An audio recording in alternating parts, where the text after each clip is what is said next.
Hello and welcome to the इग्नोफेयर। मैं केश मिश्रा आप सभी का अपने इस चैनल इग्नोफेयर पर स्वागत करता हूं।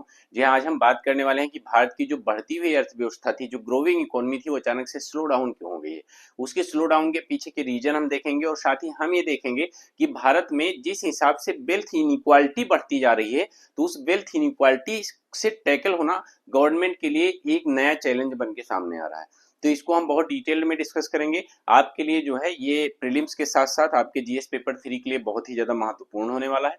इस वजह से आप लोग चैनल को सब्सक्राइब करें, बेल आइकन दबाना बिल्कुल भी मत भूलें और साथ ही मेरे टेलीग्राम चैनल से जरूर जुड़ें। क्लास को लाइक करना मत भूलें, ठीक है। देखिए, India's GDP growth slows down to a 5 quarter low of 6.7% in Q1 financial year 2025। 2024 और 25 का जो फाइनेंशियल ईयर है, इसका मतलब अप्रैल मई जून की मैं बात कर रहा हूँ। देखिए, जो क्वार्टर के डेटा होते हैं हमेशा 1-2 महीने बाद आते हैं उस पूरे क्वार्टर का रिसर्च करने के बाद में। तो अभी जो डेटा आए हैं, जो डेटा जारी किया गया है, उसमें ये देखा गया कि एक्चुअल में पिछले 5 क्वार्टर की अगर मैं बात करूं तो सबसे स्लो जो है, सबसे कम जो है हमारी जीडीपी ग्रोथ रेट आई है फर्स्ट क्वार्टर की, ठीक है। तो इसमें देखा गया कि जो अभी तक मतलब बहुत तेजी से ग्रो कर रहा था, इवन मैंने आपने देखा 8.2, इवन अगर मैं मोडीज की बात करूं तो मोडीज ने जो है इसका 7.2% का जो है इस बार का जो है मतलब इस ईयर के लिए जो है अपनी रेटिंग दी थी कि 7.2% की बढ़ोतरी होगी। लेकिन अगर यही स्लो डाउन चलता रहा तो वो बड़ा मुश्किल हो जाएगा हमारे लिए। और यही नहीं, जैसा कि आप जानते हैं, अगर मैं बताऊं कि जैसे एक साल पहले देखो, आप हमेशा जानते हैं डेटा कंपेयर किए जाते हैं पिछले साल के सेम क्वार्टर से। तो अगर मैं 2023 के फर्स्ट क्वार्टर की बात करता हूं, इज दैट 2023-24 के फाइनेंशियल ईयर की, तो वहां पर आपकी जीडीपी ग्रोथ रेट 8.2% थी। तो उस हिसाब से अगर देखा जाए तो 6.7% की जीडीपी ग्रोथ रेट काफी कम जीडीपी ग्रोथ रेट है। तो इसके पीछे की वजहों की हम बात करेंगे। इसके पीछे की जो मुख्य वजह बताया जा रहा है वो क्या बताया जा रहा है कि जो हमारा फॉर्म सेक्टर है, जो हमारा फार्म सेक्टर है, उसमें एक्चुअल में डाउन दिखी है इकोनॉमी, ठीक है। ड्रैग्स इकोनॉमी डाउन, जो हमारा फार्म सेक्टर है उसी ने इकोनॉमी को डाउन करने में, इकोनॉमी ग्रोथ को डाउन करने में एक मतलब अहम रोल अदा किया है, ये कहा जा रहा है, ठीक है। कैसे आपको बताते हैं, देखिए ये ध्यान से देखिएगा कि एक्चुअल में अगर मैं फाइनेंशियल ईयर 23-24 के Q1 की बात करता हूं, तो वहां पर जो हमारी जीडीपी ग्रोथ रेट थी फॉर्म सेक्टर की, वो कितनी थी, 3.7%। लेकिन इस बार की अगर मैं वही बात करता हूं कि 2024 के फर्स्ट क्वार्टर की, तो हमारी जीडीपी ग्रोथ रेट 2% है। अब देखिए, ये तो इसीलिए कहा जाता है कि जो फार्म सेक्टर है, उस फार्म सेक्टर ने काफी जो है एक्चुअल में इसमें अहम रोल अदा किया है कि यहाँ अपने जीडीपी ग्रोथ रेट को क्वार्टर फर्स्ट के लिए स्लो डाउन करने में, ठीक है। तो मतलब ये अच्छी बात नहीं है। अगर मान लेते हैं हमारे फार्म सेक्टर में, एग्रीकल्चर सेक्टर में इस तरह की गिरावट हो रही है, तो वो अच्छी बात नहीं है, अभी ध्यान से समझिएगा। लेकिन ये माना जा रहा है कि ये जो ग्रोथ है ये लेटर 2024 मतलब कहा जा रहा है कि लास्ट के जो 3 और 4 क्वार्टर हैं, इसमें ये फिर से जो है पिक कर सकती है, अच्छी आ सकती है। लेकिन एक चीज आपको और बताऊं, जहां एक तरफ आप देख रहे हैं कि जीडीपी ग्रोथ रेट जो है गिरी है, उसी तरफ दूसरी तरफ आप देखें, इंडिया एडिंग अप बिलियनर पर 5 डे। मतलब भारत में अगर मैं बात करूं तो हर 5 दिन में एक व्यक्ति बिलियनियर हो जा रहा है, ठीक। और इस तरह से जो यहाँ के अरबपति हैं और अरबपतियों का डेटा बहुत ज्यादा बढ़ रहा है। तो इससे आप क्या समझ सकते हैं कि देखिए, आप समझिए कि जो रिसोर्सेज हैं, जो जब कोई बिलियनर हो जा रहा है, इसका मतलब कि कुछ रिसोर्सेज कुछ लोगों तक सीमित होते जा रहे हैं, ठीक है। और ये बहुत बड़ा चैलेंज होगा हमारे लिए सामने, इनकम इनइक्वालिटी का। Wealth inequality the next challenge for India, ठीक है। भारत के लिए जो वेल्थ इनइक्वालिटी है वो एक नया चैलेंज बन के बाहर आने वाला है, सामने आने वाला है, ठीक है। क्योंकि पर 5 डे में एक बिलियनर हो रहा है, ठीक। तो जाहिर सी बात है, जो हमारे पास वेल्थ है वो उसके पास सेंटर्ड होती जा रही है, ऐसे लोगों के पास सेंटर्ड होती जा रही है। तो ऐसे में जो है डेफिनेटली जो है मतलब जो एक बड़ा तबका है उसको नुकसान होने वाला है। और जो है ये पर्टिकुलर जो वेल्थ है, अगर आप समझिए कि इनकम की जो इनकम डिस्ट्रीब्यूशन है वो प्रॉपर ना होके कुछ खास वर्ग तक, खास लोगों तक होता जा रहा है, ठीक है।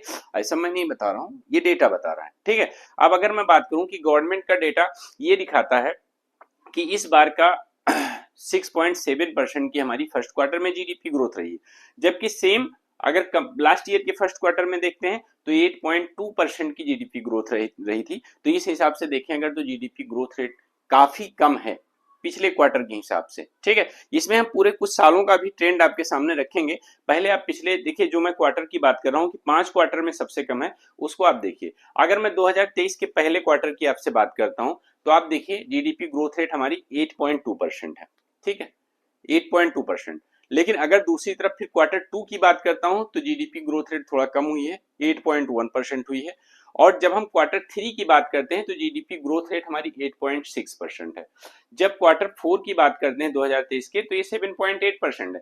लेकिन इस बार जब हम 2024 के क्वार्टर फर्स्ट में आते हैं तो ये 6.7% हो गई है कंपेयर टू 8.2%, ठीक है, 6.7%।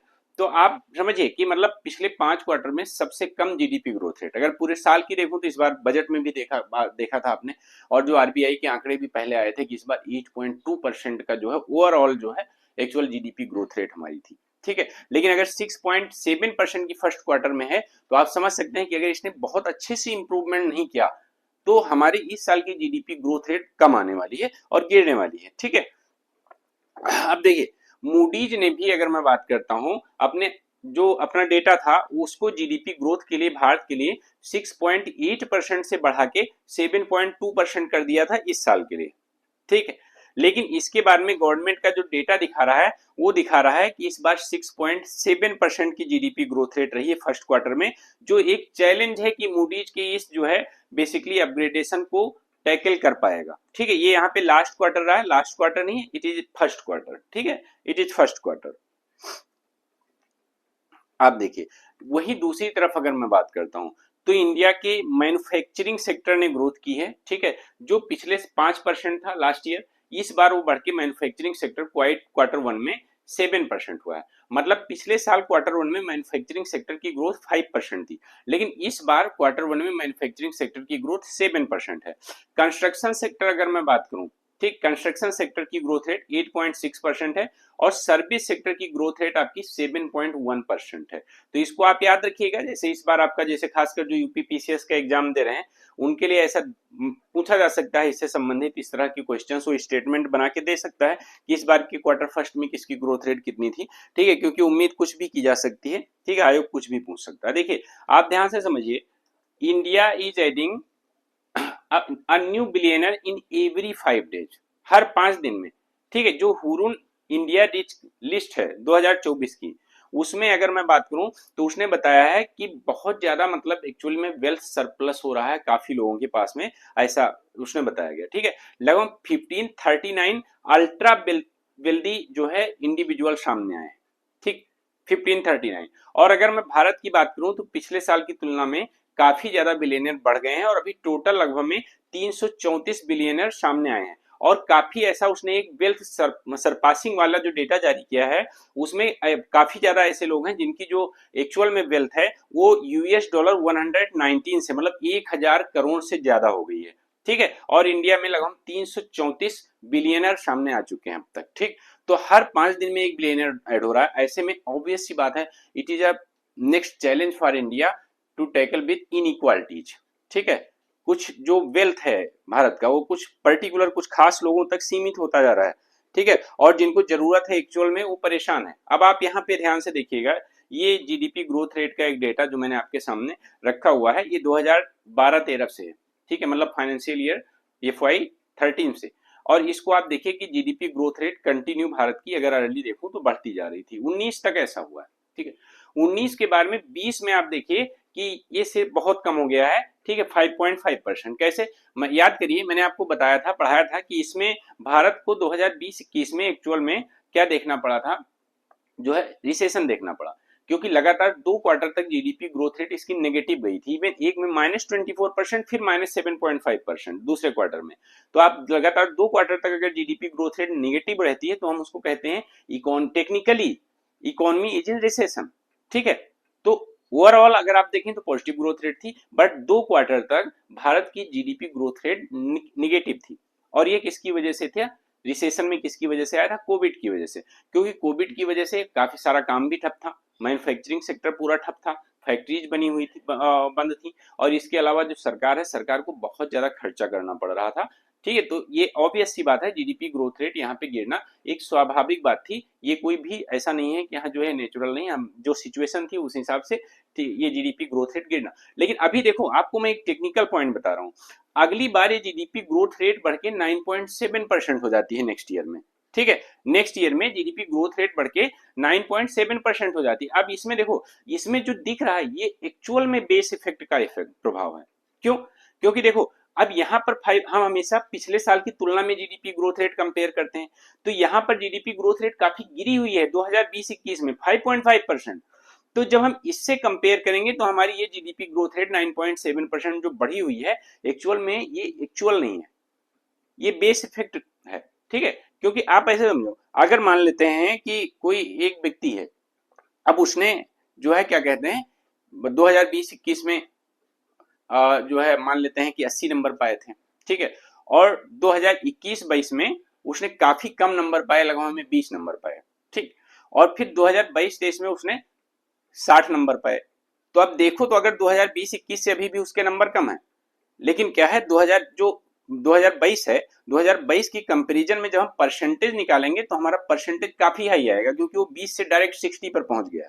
ठीक है, तो उसी तरह से इसमें जीडीपी ग्रोथ रेट में आप समझिए बेस इफेक्ट का प्रभाव है।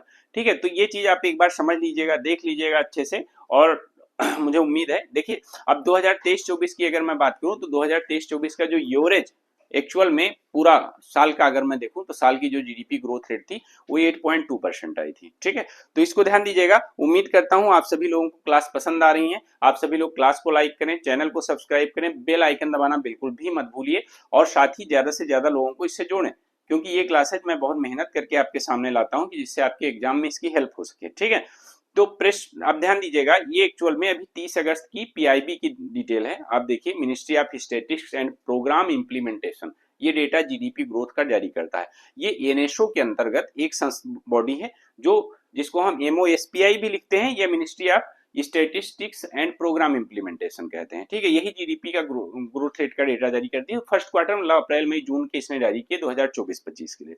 और इसमें ध्यान देना, जो रियल जीडीपी है, यहाँ पे रियल जीडीपी की ही बात की जा रही है, real GDP actual 6.7% first quarter के लिए आई है। और जीबीए ग्रास वैल्यू एडेड, आप याद करिए, मैंने इकोनॉमी की क्लास में सब बहुत अच्छे से सब समझाया है आपको। ठीक है, इसमें अगर देखें तो लगभग में 6.8% की ग्रोथ हुई है। ठीक है, सेकेंडरी सेक्टर में काफी ग्रोथ देखने को मिली है, जो 8.4% के आसपास में सेकेंडरी सेक्टर की ग्रोथ है। ठीक है, पिछले साल की कंपैरिजन में, क्योंकि पिछले साल सेकेंडरी सेक्टर की ग्रोथ आपकी 5.9% थी। ठीक, तो इसको ध्यान दीजिएगा। बाकी सब लोग चैनल को सब्सक्राइब करें, टेलीग्राम चैनल से जरूर जुड़ें। और अभी जस्ट 9 बजे आपका जो यूपी पीसीएस का 2023 का पेपर एनालिसिस चल रहा है, वो अभी 9 बजे से क्लास है, तो आप सभी लोग आइए। ठीक है, धन्यवाद।